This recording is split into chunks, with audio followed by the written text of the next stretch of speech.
Tenemos la presentación de Telma Togo Coca y Donald Mamani, ambos de Bolivia. Recibámoslos con un caluroso aplauso.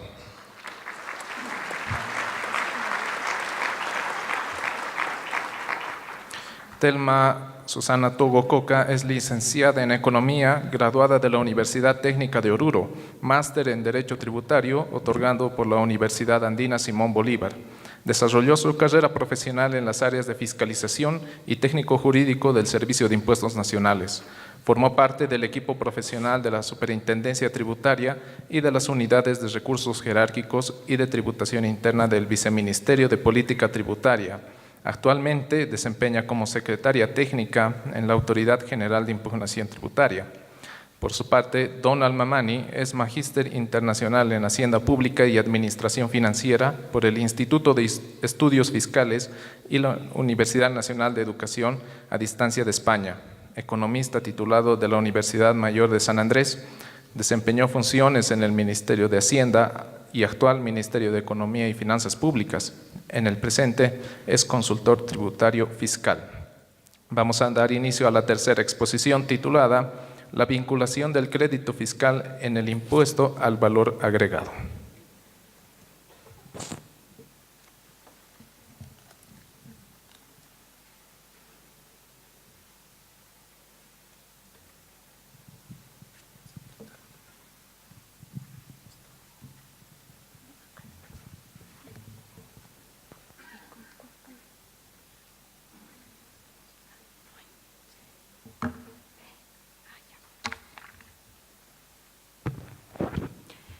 Buenos días a todos los presentes. En principio quiero agradecer a la Autoridad de Impugnación Tributaria en la persona de su director ejecutivo, el licenciado Danny Valdivi, sobre todo por dar continuidad a estas jornadas tributarias que desde la gestión 2008 en su primera versión se ha venido desarrollando y constituyéndose un espacio de constante debate académico que llega a fortalecer la doctrina tributaria en Bolivia.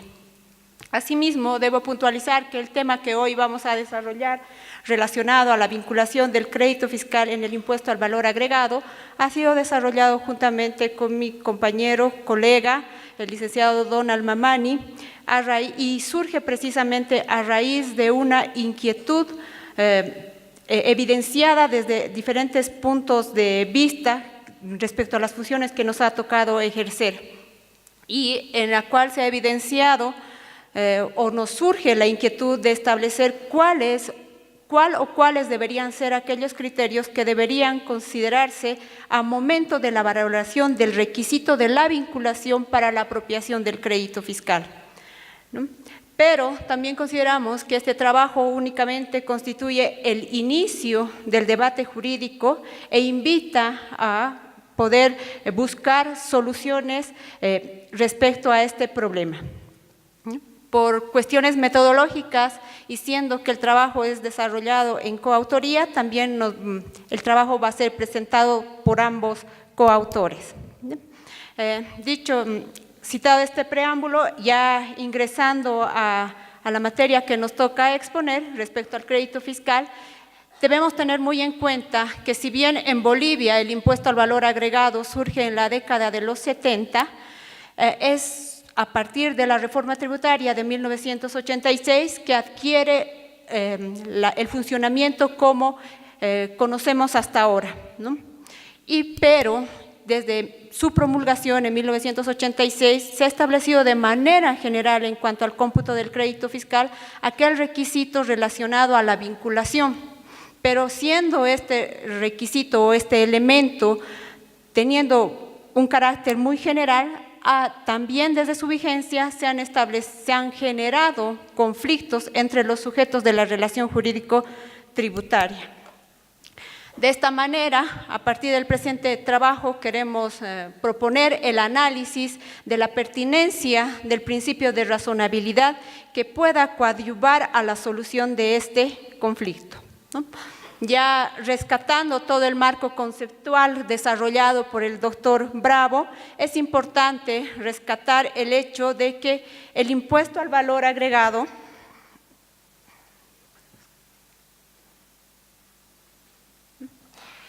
Precisamente el impuesto al valor agregado dentro de su diseño conceptual y teórico es un impuesto que grava al consumo, entendido el consumo como un indicador de manifestación de capacidad contributiva, ¿no? Pero si bien este impuesto al valor agregado es un impuesto que se va a ir aplicando, como se dijo, a las diferentes etapas del proceso de producción hasta llegar a la comercialización del bien y el servicio, pero este impuesto no tiene la característica de ser acumulativo, pues precisamente es trasladado al siguiente sujeto de la cadena a través del precio, lo que condiciona una de sus otras características, es decir, que el impuesto es indirecto. Asimismo, debemos resaltar el hecho de que el crédito fiscal o el impuesto soportado por cada uno de los sujetos pasivos no llega a formar parte del costo o gasto del sujeto, sino precisamente el impuesto que se soporta en cada una de las compras constituye un crédito fiscal que el sujeto puede deducir del débito fiscal que posteriormente va a generar, ¿no? Por lo tanto, el derecho teniendo en cuenta que el sujeto pasivo puede recuperar ese crédito fiscal, finalmente se va a cumplir la función del impuesto al valor agregado, que es precisamente gravar al valor que se van añadiendo en cada una de estas fases del proceso producción-comercialización.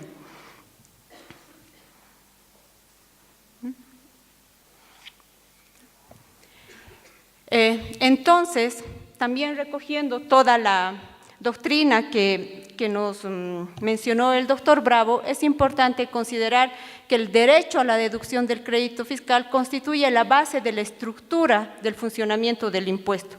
Es como él llamaba la piedra angular, ¿no? Y por lo tanto, la deducción del crédito fiscal no podría ser desconocida. Sin embargo, este derecho no puede ser indeterminado o ilimitado en cuanto a su cómputo. De ahí que sustancialmente se define principalmente uno de los requisitos más importantes, que es el tema de la vinculación, puesto que las compras o las adquisiciones que tiene el sujeto pasivo deberían contribuir precisamente a la generación del valor agregado. Si en otro caso el contribuyente o se suprime el derecho del crédito fiscal, en realidad lo que se estaría haciendo es desnaturalizar el impuesto, haciendo que éste recaiga directamente sobre los ingresos brutos, que sería el equivalente al precio neto de venta.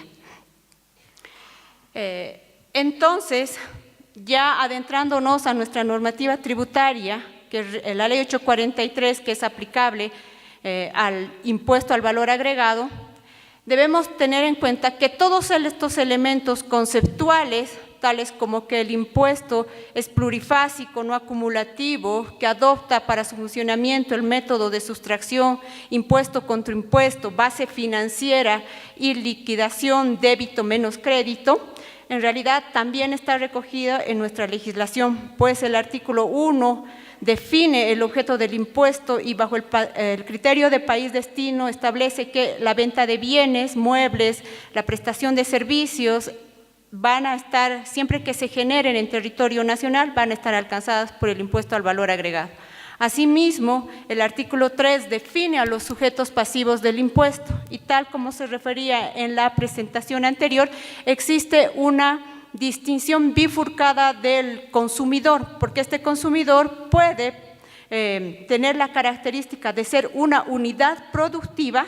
En ese entendido, el crédito fiscal o el impuesto soportado en cada una de las compras precisamente se va a venir a constituir un crédito que va a poder ser utilizado para su deducción con el débito fiscal. En otro caso, si el consumidor adquiere la condición de ser precisamente un consumidor, ya no tiene la posibilidad de poder repercutir el impuesto a una fase posterior, ¿no? En cuanto al débito fiscal, por ejemplo, el artículo 7 de la Ley 843 ha definido las condiciones por las cuales debería definirse o debería calcularse este impuesto. Por otro lado, tenemos que el artículo 8 en nuestra legislación, tanto de la Ley 843 como del Decreto 21.530, han establecido las condiciones que deberían ser consideradas para el cómputo de este crédito fiscal. Y básicamente, como un requisito sustancial, establece precisamente el elemento de la vinculación con la actividad gravada o con aquella actividad por la que el sujeto pasivo resulta responsable del gravamen, ¿no? Pero precisamente al momento de valorar esta vinculación es donde surgen los problemas que ha venido teniendo vigencia desde la misma promulgación de la Ley 843, pues no existe una norma administrativa que disponga ¿cuál debería ser el alcance de esta vinculación?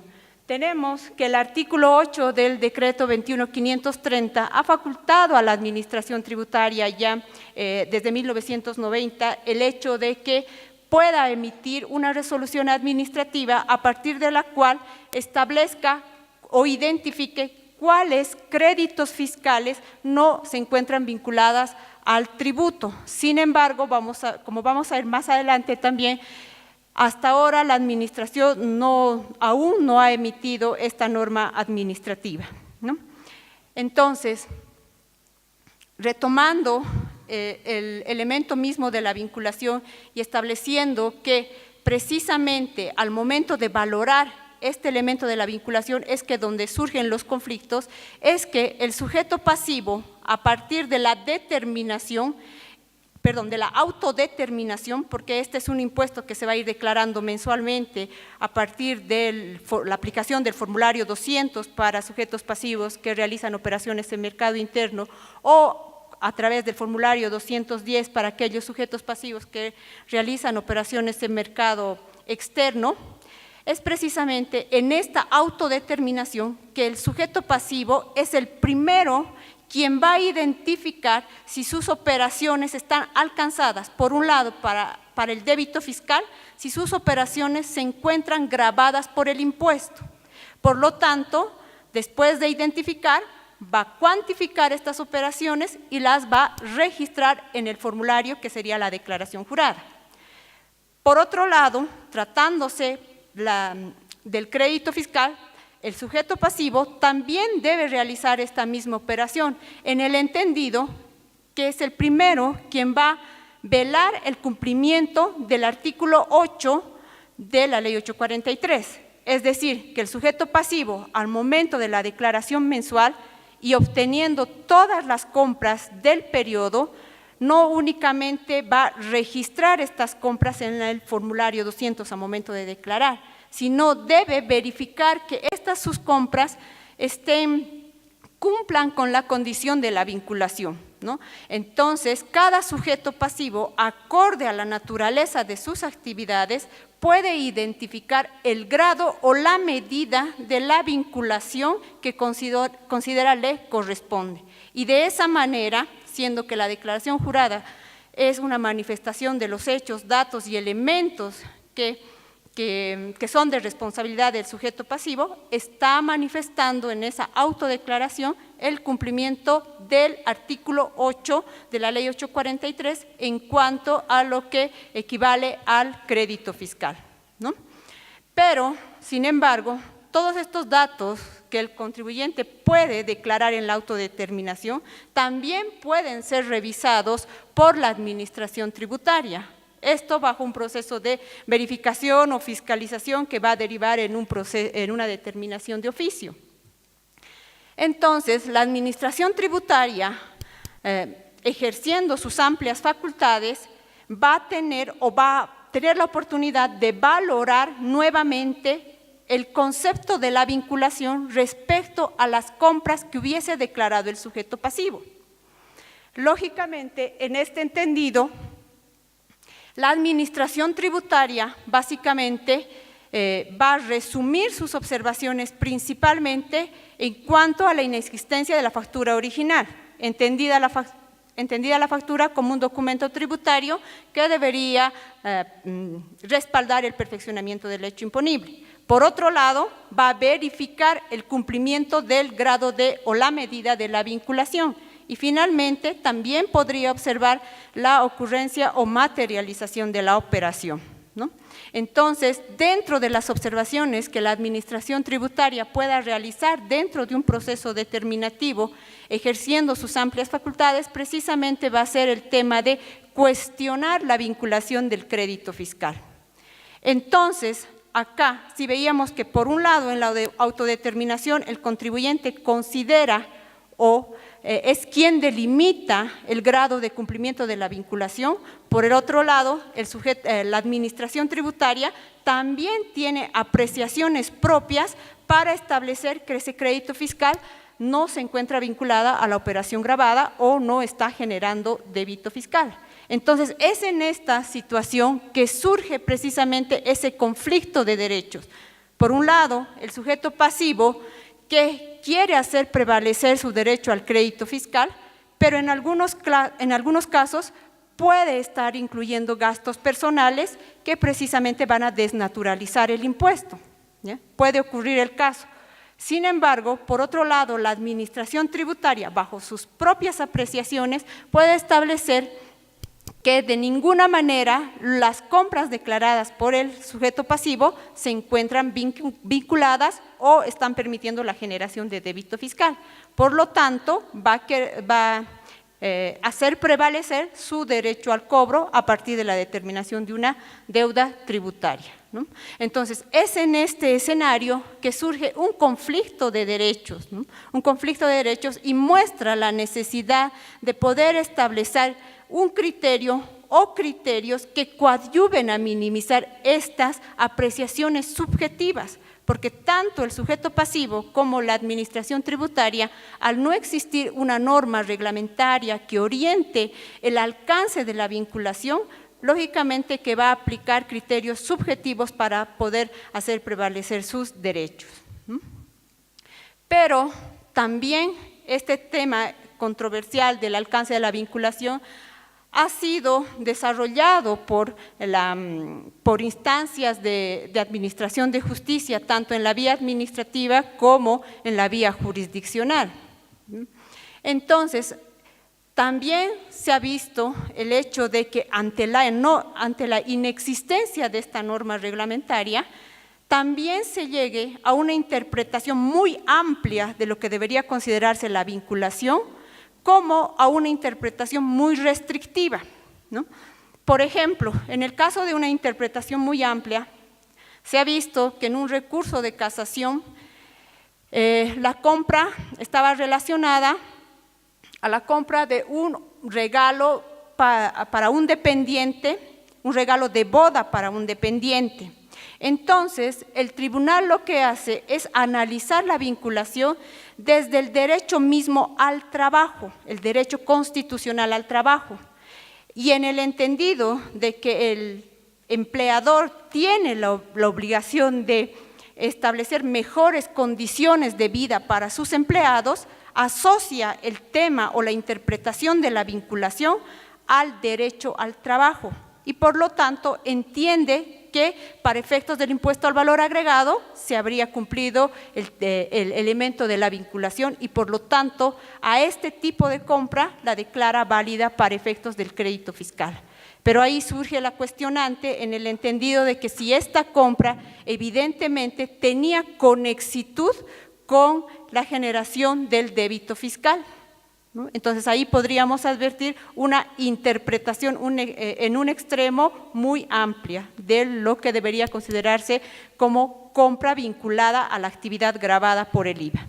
Por el otro lado, tenemos también una interpretación restrictiva, también del mismo tribunal en recurso de casación, en el entendido de que para los servicios en ningún caso podría apropiarse costo indirecto, es decir, que para el tribunal se establecía que, por ejemplo, los gastos en publicidad, al no haber sido materializados en el precio del servicio, en ningún caso podría considerarse como un crédito vinculado, es decir, que estos gastos de publicidad no coadyuvaban a la generación de débito fiscal, ¿no? Son situaciones extremas, son situaciones discutibles en cuanto a la interpretación misma de ese concepto o elemento sustancial que hace y que debe tenerse en cuenta para poder aplicar el derecho al crédito fiscal, ¿no? Entonces, esta situación ya en instancias de revisión de los procesos determinativos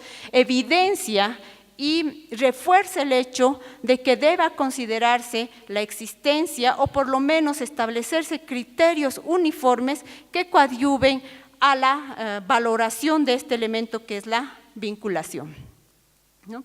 Ahora, remitiéndonos a la norma contable o a la contabilidad misma, es preciso, podríamos tomar las definiciones de costo y gasto para poder delimitar o definir el grado de vinculación.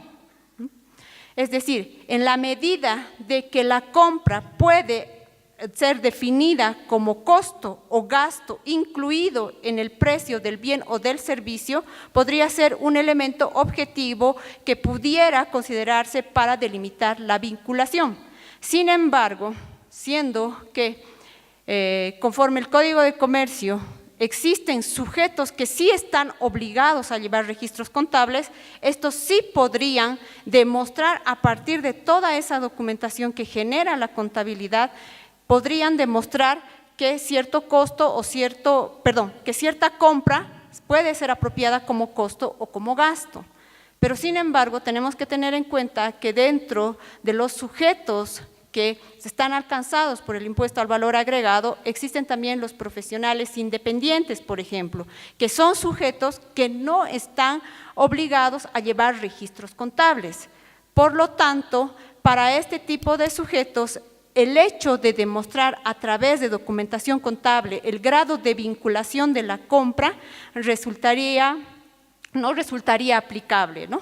Porque no contarían con aquellos elementos posibles para demostrar su derecho a la deducción del crédito fiscal. Pero también, tomando en cuenta la materia contable, es preciso considerar que, y acá surge un elemento el cual vamos a desarrollar como parte principal del trabajo, y es el concepto o el principio de la razonabilidad. En materia contable, por ejemplo, los estados financieros o la opinión o la información que expresan los estados financieros deben cumplir con un cierto grado de razonabilidad, o por lo menos los estados financieros deberían expresar razonabilidad de los hechos económicos, financieros y patrimoniales que contienen.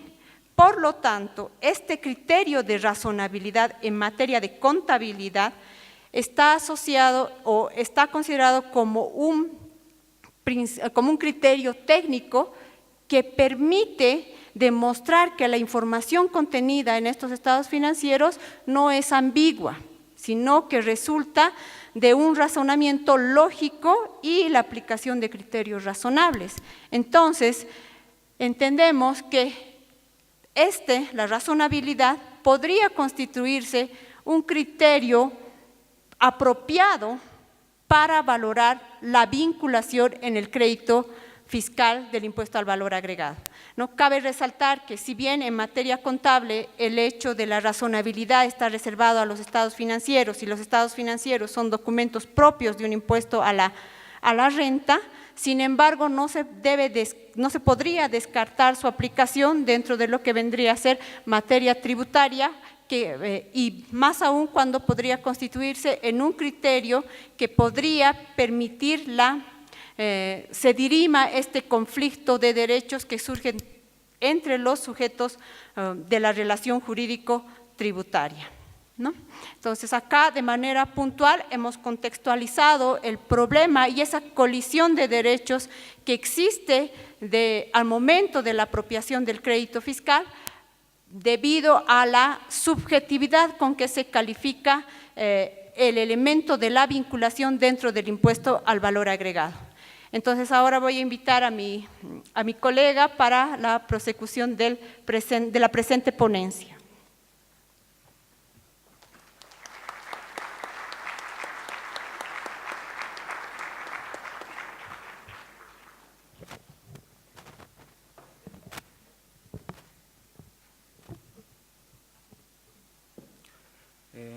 Muchas gracias. Esta es la parte en la que yo entro, sin antes mencionar que me voy a esforzar bastante en explicar o hacer una exposición extraordinaria como lo ha realizado el profesor Bravo Cusi. Y nada, los antecedentes que son por demás conocidos por ustedes en relación al impuesto al valor agregado. No está de más decir que el problema que se tiene es un problema mucho más operativo y quizás el trabajo que nosotros presentamos ahora intenta hacer un esfuerzo, un intento reflexivo a considerar algunos elementos, algunos principios básicos y elementales del derecho para poder subsanar esta problemática. Reitero, el problema que se tiene en el ámbito tributario entre los sujetos de la relación jurídica, sujeto pasivo y administración, el problema resulta en el ejercicio del derecho de cada quien. Uno que está pretendiendo por una parte hacer prevalecer su facultad de recaudación y eso se traduce en un ejercicio del derecho al cobro, y por otra parte un sujeto pasivo que intenta hacer también prevalecer su derecho al crédito fiscal respecto a las facturas que le han originado este derecho. ¿Cuál es el problema? Acá yo creo que hay que dividir un poquito, separar las aguas. ¿Por qué? En la exposición del profesor Bravo hay algo bien interesante que ha mencionado aspectos formales que invalidan el crédito fiscal. En el caso que nosotros presentamos, estamos partiendo de un supuesto totalmente distinto.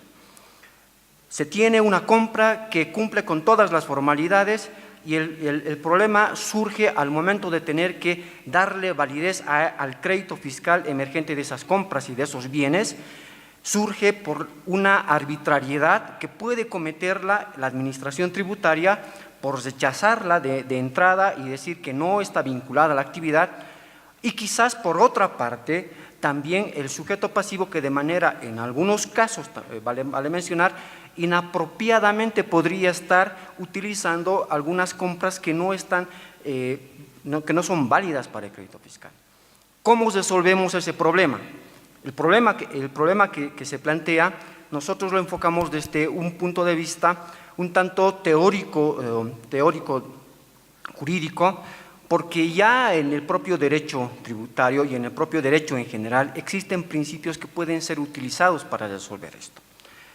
La razonabilidad como un principio permite ¿qué? Permite llegar a tomar decisiones en un sentido razonable, en un sentido lógico, pero no en un sentido lógico absoluto, sino en un sentido lógico razonable, pero apuntadas al ejercicio de la justicia. Dicho esto, es importante considerar lo siguiente.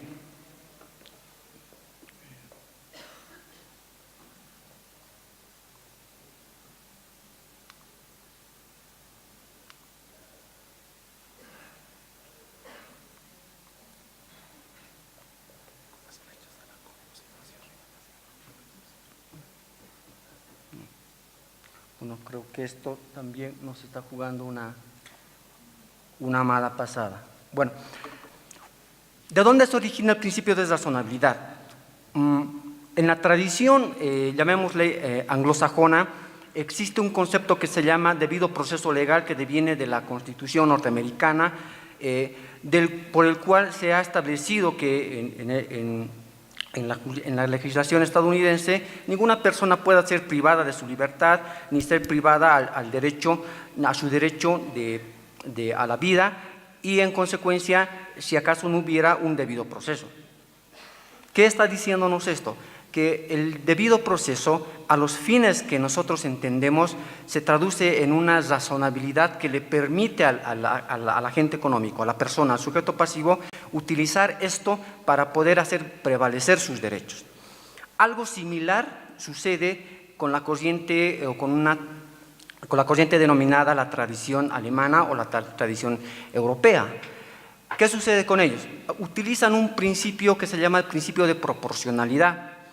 Pero fíjense que los dos principios, como se los menciona, tienen una característica peculiar que las hace similar, pero que en el fondo son distintas. Ambos intentan evitar la arbitrariedad de parte de la administración pública o lo que consideran ellos el ejercicio de los poderes de la función pública. Pero en el fondo decía que la razonabilidad y el principio de proporcionalidad no resultan ser lo mismo, por un simple hecho. Pongamos un ejemplo acá. Si un Estado, a través de sus legisladores, estableciera crear alguna restricción en base a criterios de raza, género y sexo, bastaría con analizar y decir si acaso el establecimiento de esa restricción es o no es proporcional. Pero si nosotros tomamos el elemento de la razonabilidad, podríamos cuestionar y decir, ¿es razonable que existan medidas restrictivas apuntadas a evitar el ejercicio de derechos? Y ahí la respuesta es no. No es racional que se establezcan medidas, y luego vamos a llegar al ámbito tributario, en el ejercicio de los derechos, no es racional que existan medidas que discriminen. Entonces, el principio de razonabilidad lo que pretende en este sentido es evitar esas arbitrariedades que pueden llegarse a cometer por parte de la administración tributaria, ¿no? Ahora, para poder resolver esta problemática, se hizo una revisión teórica de aquellos conceptos elementales que algunos autores han considerado válidos para el ejercicio de este derecho. Por ejemplo, autores como Mariano Zapac, Juan Cianciardo, Juan Linares, Rodolfo Espizo, García Belsunce, todos ellos apuntan a poder considerar a la razonabilidad como un principio que está definido dentro del ámbito del derecho tributario constitucional y dentro de la normativa administrativa. Luego vamos a ver más adelante que en la normativa administrativa también nosotros tenemos algunos elementos que permiten diferenciar la razonabilidad respecto de la proporcionalidad. Pero con estos autores, en conclusión, ¿qué podemos decir del principio de razonabilidad? ¿O qué es lo que tenemos que entender por razonabilidad? El principio de razonabilidad debe ser entendido como la primacía del sentido común, de la lógica razonable y la justicia, por lo que puede entenderse que todo aquello que es justificable y que pasa por una razón de poder apuntar a conseguir un objetivo, un fin, está asociado al principio de razonabilidad. Ese es el criterio que nosotros debemos considerar a la razonabilidad como un medio, como un instrumento para poder lograr el fin que se pretende. ¿Qué sucede con el crédito fiscal? Ahí está el problema. Cuando el agente económico, cuando el sujeto pasivo pretende utilizar este crédito fiscal, que como hemos dicho, para este ejemplo cumple con todas las formalidades, ¿cómo hacemos que la vinculación sea válida? El principio de razonabilidad tiene que permitirle a la administración o a quienes a través de la administración ejercen estos controles, estas verificaciones, tiene que permitirles considerarla como una especie de tamiz, como una especie de filtro para ver que aquello que se está justificando para alcanzar un determinado fin sea válido.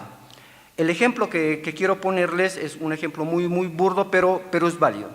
Cuando una institución cualquiera decide comprar arreglos florales y estos, en definitiva, pueden no estar directamente vinculados, pongamos el ejemplo de un consultorio odontológico, las compras de los arreglos florales están directamente vinculados, la respuesta de la administración es no.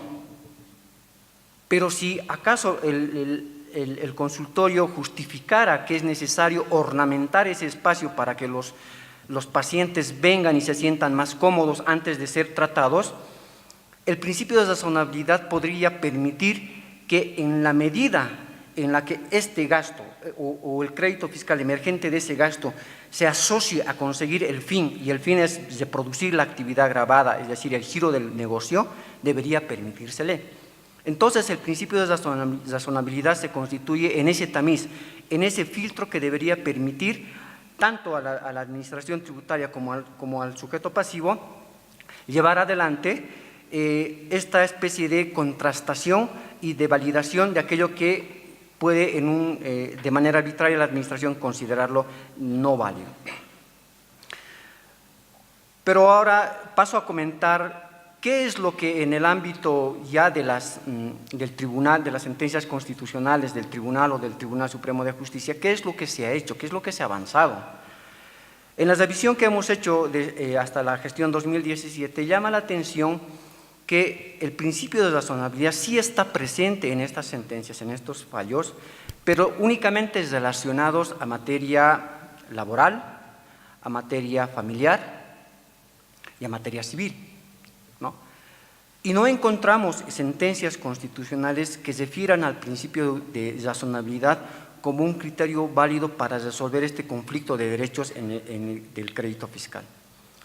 Si hacemos ese mismo ejercicio para verificar las sentencias que hay del Tribunal Supremo de Justicia, encontramos lo mismo, ¿no?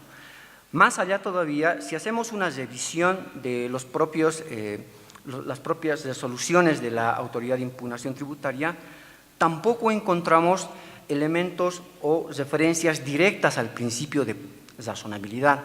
¿Qué significa esto? Que en el ámbito del derecho tributario existen principios que conducen el accionar en materia de derecho, pero que en el ámbito tributario no están siendo utilizados. Eso es una primera reflexión que creo que hay que considerar. Me refiero a las resoluciones de la Autoridad de Impugnación Tributaria. Sí hay elementos sustanciales que condicen con el principio de razonabilidad, pero no hay la referencia específica. ¿Por qué? La pregunta. Porque nuestra Constitución no se refiere al principio de razonabilidad de manera directa, sí, por una parte, eso es evidente. Si de manera análoga nosotros tuviéramos que abstraer el principio del debido proceso de la tradición anglosajona o el principio de proporcionalidad de la tradición alemana a la Constitución política del Estado, simplemente vamos a encontrar dos cosas en la Constitución, ¿no? El principio de proporcionalidad que está asociado a la política fiscal en el artículo 323 de la Constitución, lo cual para mí es, desde un punto de vista muy técnico, es una limitante para el ejercicio real del principio de proporcionalidad. Y creo que este es el espacio para un poco provocar a los juristas y analizar el alcance de este principio que está limitado a la política fiscal y no así como en otras constituciones o en otros países, en sus legislaciones, un principio que tiene un orden mucho más general. Si de la misma manera ya tomamos el tema del principio de debido proceso, sí lo tenemos en la Constitución, pero no está en el mismo sentido como se lo plantea teóricamente asociado a la razonabilidad. Independientemente de esto, en la primera exposición el colega Fleitas hizo una referencia muy interesante, lo cual es válido de rescatar. Es decir, no es necesario que en la Constitución existan de manera escrita estos principios que hacen al derecho, sino cómo estos pueden ser abstraídos en el ejercicio de Estado de Derecho o cómo estos pueden ser, como nosotros planteamos en el trabajo, cómo estos pueden ser internalizados para evitar o para resolver este conflicto de derechos. Decía, las sentencias constitucionales hasta ahora revisadas, las sentencias del Tribunal Supremo de Justicia, ni las resoluciones de la autoridad, ni tampoco en lo que se conoce de los actos impugnados de los sujetos pasivos en contra de la administración, están utilizando el principio de razonabilidad. ¿Por qué? ¿Hay algún impedimento? La respuesta es no, no hay ningún impedimento. De hecho, el artículo 5 del Código Tributario permite que se puedan utilizar elementos, principios del propio derecho, o es decir, o de otras ramas, ante la ausencia o ante algunos vacíos que existan en la normativa. Creo que ese es el elemento que el trabajo pretende aportar en el análisis o en la reflexión que se hace sobre la problemática. ¿Por qué no empezamos a internalizar el principio de razonabilidad? Porque no tenemos restricción alguna sin que tengamos que acudir a la propia Constitución, ¿no? No hay una relación directa, es cierto, pero tenemos esa posibilidad de poder emplearlo de manera complementaria. Finalmente, con esta intención que se tiene de llamar un poco a la provocación, en el sentido de tener que empezar a analizar aspectos que son propios del derecho, pero que no están siendo internalizados en materia tributaria, nosotros consideramos, tenemos algunas conclusiones sobre esto. Primero, la ausencia del principio de razonabilidad en la Constitución Política del Estado no es óbice para que en materia de derecho tributario se pueda internalizar la razonabilidad. Segundo, el hecho de que tengamos una normativa reglamentaria en cuanto al IVA que ha establecido una especie de restricción mandataria para que la Administración clasifique créditos fiscales no vinculados, también se constituyen en una limitante, por lo que también tocará realizar una especie de modificación o giro reglamentario, ver si realmente corresponde o no continuar con ese impedimento normativo o, por el contrario, internalizar este principio de razonabilidad en las acciones o en la propia reglamentación. Tercero, creo que es la oportunidad para que los sujetos pasivos, para que las personas que a diario ejercen el derecho tributario puedan internalizar este principio en procura de buscar una interpretación lógica, razonable, orientada a un mejor ejercicio de justicia tributaria. Espero que de manera resumida por el tiempo también se haya pretendido con ustedes lograr aquel objetivo que hemos tenido desde un inicio, que es transmitir algo que está, creo, en conocimiento de todos, pero que en la práctica puede llevarnos a resultados mejores si acaso consideramos la razonabilidad como un principio válido para la vinculación del crédito fiscal en el impuesto al valor agregado. Muchas gracias por su atención y gracias por la oportunidad.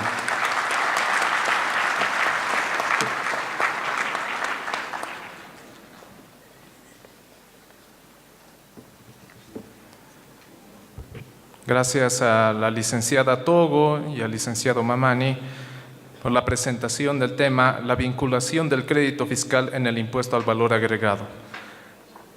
Pasamos a la ronda de preguntas. Por favor, 2 preguntas.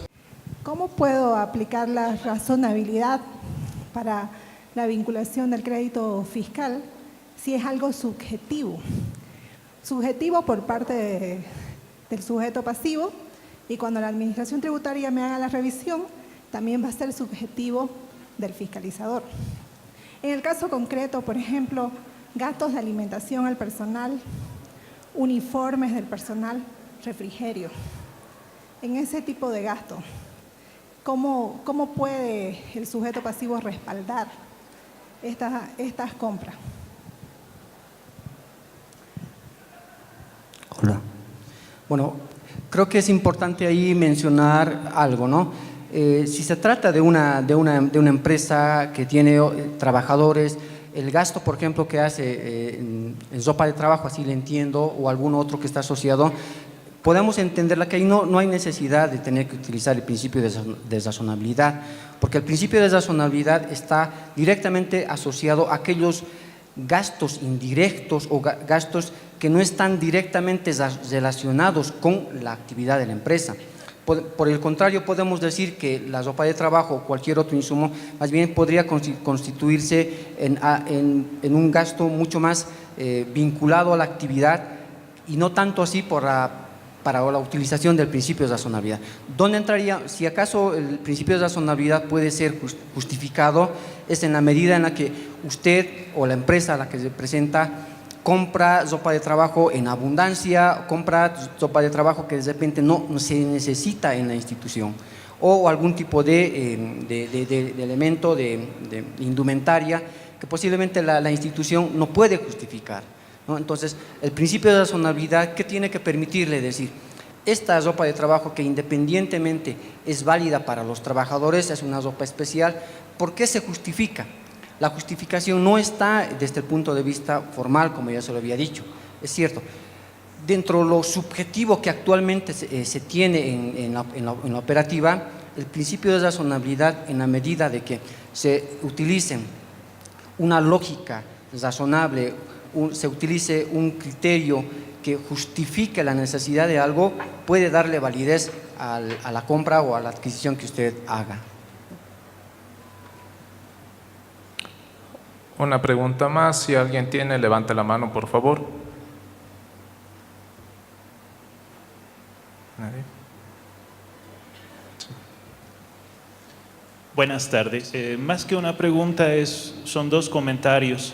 Efectivamente, en las últimas diapositivas que tenían presentes, se mencionaba la resolución normativa de directorio 10-19-16. La licenciada Togo señalaba que no había ninguna resolución que justamente se apoyara en el primer párrafo del artículo 8 del Decreto Supremo 21.530. Esa resolución sí lo hace. Ahora, creo que es pertinente señalar que Impuestos Nacionales no está logrando materializar esta resolución. De hecho, esta semana mismo, en su página web, presentaba constantes invitaciones, y también a través de redes sociales, pidiendo que las federaciones, las confederaciones de transportistas se presentaran a las reuniones. Entonces, yo pienso que si bien existe la posibilidad de materializar esta lista de gastos que sí serían válidos para el impuesto al valor agregado, no lo están haciendo de la forma apropiada, tal vez están encontrando resistencia, y definitivamente si un solo sector no está pudiendo, después de 23 años, encontrar una lista razonable, mucho menos todos los otros sectores profesionales, empresas, industriales, etcétera. Y segundo, con respecto al tema de la subjetividad con que las fiscalizaciones manejan justamente la apropiación, no digamos la validez, pero sí la apropiación del crédito fiscal. Como ex fiscalizador yo puedo decir que en muchos casos los fiscalizadores desconocen las cualidades que debe tener justamente una factura para ser válida. Una factura, una declaración única de importaciones, etcétera.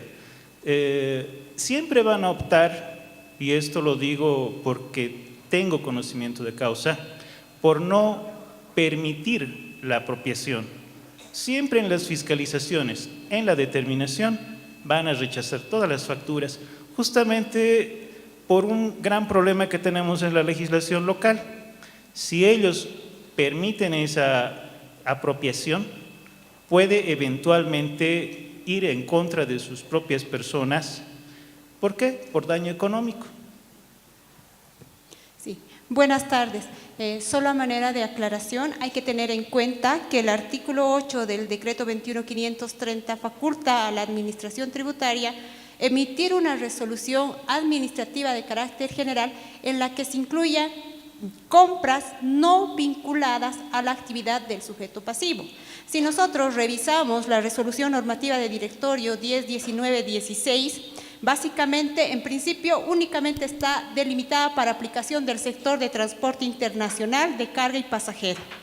Una segunda observación formal que se hace a esta resolución es que en lugar de emitir un listado de créditos no vinculados, conforme dispone la normativa, lo que ha hecho es detallar compras o conceptos de adquisiciones que sí se consideran vinculados para la actividad del transporte. Entonces, básicamente, la normativa de la Administración Tributaria, si bien es un esfuerzo para poder establecer criterios uniformes que deberían aplicarse al momento de valorar la vinculación, es contraria a la disposición normativa establecida en el artículo 8 del decreto 21.530. Entonces, bajo ese análisis, lo que se ha pretendido establecer en la exposición es citar que evidentemente no existe una normativa general conforme dispone el mandato, pero sí ha habido la intención de la Administración Tributaria de poder regular, de establecer criterios uniformes precisamente para delimitar o para minimizar ese grado de subjetividad con la que son calificadas las compras al momento de relacionarlas con la generación de crédito fiscal, ¿no? Ahora, de todas maneras, tenemos que también tener en cuenta que esta RND, cuando establece ¿Qué es lo que debería considerarse para la vinculación? Básicamente está definiendo a la utilización de la adquisición en la actividad gravada y la necesidad de la compra en el desarrollo de la actividad. Y si nosotros nos fijamos bien, esos dos criterios ya resultan de un análisis razonable y lógico que puede ser aplicado y transmitido al momento de definir la norma general. Solamente para complementar algo bien pequeñito, creo que la diferencia es esa, ¿no? La normativa que actualmente existe en materia del reglamento del IVA permite dar un mandato para reglamentar créditos no vinculados. La resolución esta del sector de transporte va en contrasentido, pero vayámonos un poquito más allá. Actualmente tenemos 35 sectores de la economía, tenemos más de 300 actividades según clasificación SIU. Si la administración optara por empezar a identificar todo aquello que se considera vinculado, se tendría básicamente un trabajo de nunca acabar, ¿no? Pero si se invierte aquello y si la administración se pusiera realmente a colocar una lista de todo aquello que no se considera vinculado, de igual manera podría encontrar una infinidad o imposibilidades para poder cumplir con ese mandato. Es cierto. Por eso nosotros en el trabajo desarrollamos un giro reglamentario a la normativa. ¿Qué significa eso? Es decir, que en lugar de tener que colocar o establecer una lista positiva o una lista negativa, internalicemos el principio de razonabilidad en el marco amplio con el cual el impuesto al valor agregado ha sido establecido. Porque si revisamos un poco en la norma vamos a encontrar que en el artículo 8 se define y se establece que todo aquello que vaya a ser necesario para el giro, para la realización de la actividad puede ser válido. Todo aquello. No hay una restricción de aquello sí y aquello no.